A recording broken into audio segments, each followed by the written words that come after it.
You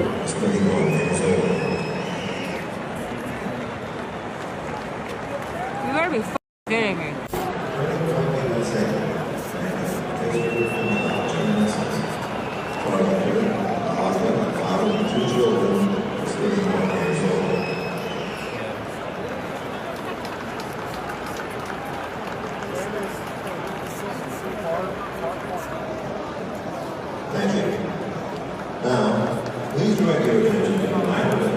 So this happened at Yankee Stadium yesterday. The keep politics out of sports crowd is officially nowhere to be found today. New York Giants rookie quarterback Jackson Dart posted on Instagram about Kirk, as did many others in the sports world. And we've now seen where the right wing in this country is going. Nancy Mace, like Elon Musk and other far-right figures, blame the left and Democrats. To be clear, we do not know the shooter's identity. We do not know their political leanings. And even if we did, it is absurd to state this, especially from a sitting member of Congress at this point in time. Oh, please. Right. Why don't you start with the President of the United States? Right? And every ugly meme he has posted and every ugly word. You know, I'm old enough to remember when Utah Senator Mike Lee posted stuff like this on his social media, mocking the killing of Minnesota Democrat Melissa Hortman, her husband, and her dog. It truly showed how the senator does know how to react accordingly. It just depends on whether he chooses to or not. You know, in the old days, boom, firing squad. No, it's true. Boom, gone, bang, bing, bong. When we were strong, bing, and it goes quickly, right? It's called, you're dead. Warren is right. This stuff does not help, nor does this. New Republican Congress members like George Santos and Ana Paulina Luna are wearing lapel pins shaped like assault-style rifles. To be promoting them on the floor of the House is despicable, and I think an insult to all of the victims of assault weapons. Several Republican members of Congress were seen wearing these AR-15 lapels on the House floor, which left Representative Jimmy Gomez wondering where they came from. So let's pull up his tweet. He shows here a picture of Ana Paulina Luna wearing an AR-15 pin, along with George Santos wearing the pin. I also want to highlight this other tweet that he had, which I think is very important. He says, Ana Paulina Luna wore an assault weapon pin at today's oversight hearing, less than 48 hours after her state experienced a mass shooting. You can't make this stuff up.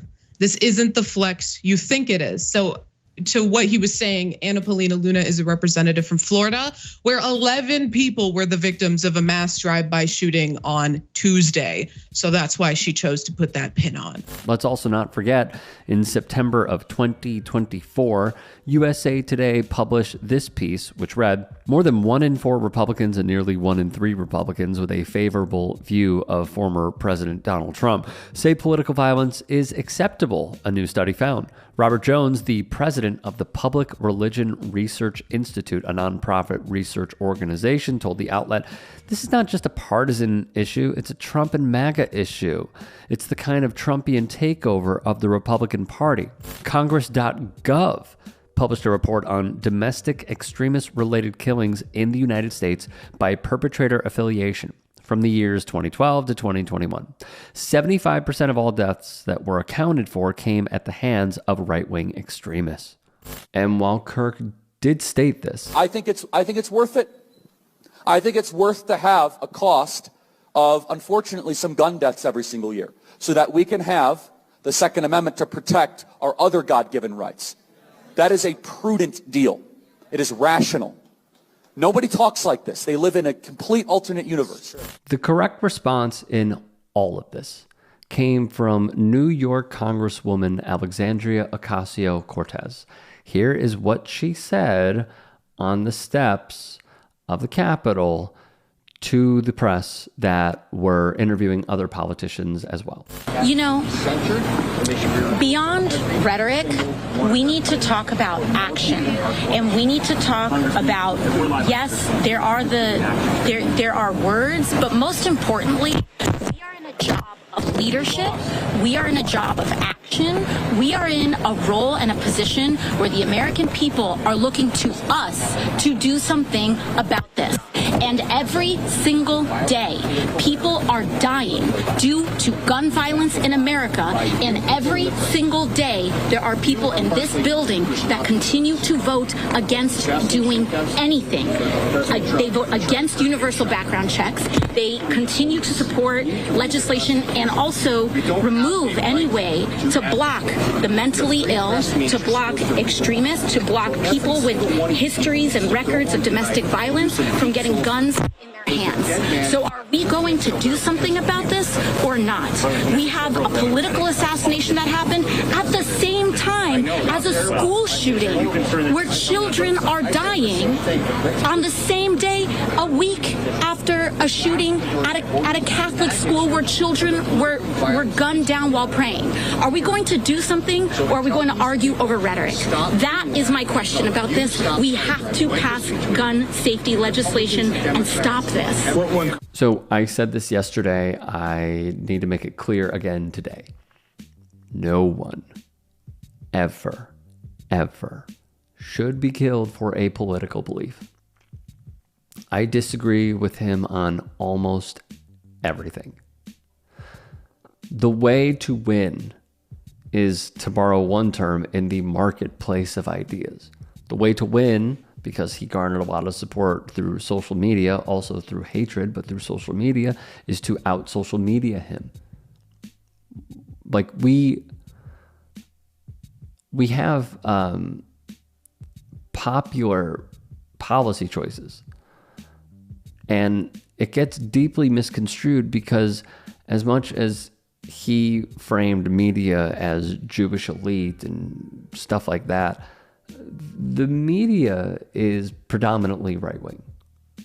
They have the podcast space. They have the YouTube space. The only place that they kind of don't is TikTok, and that is being completely wiped away from the electorate.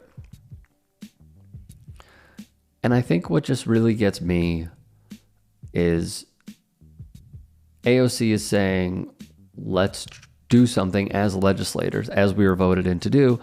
And there's one side of the political aisle who refuses. They don't want any sort of gun legislation because this was preventable, much like the churches that were shot up were preventable and the synagogues that were shot up were preventable. And the schools, schools, churches, synagogues, music festivals, grocery stores, any public setting, movie theaters, all of it is preventable. And the toning down needs to happen. But again, you have one side that refuses to do so.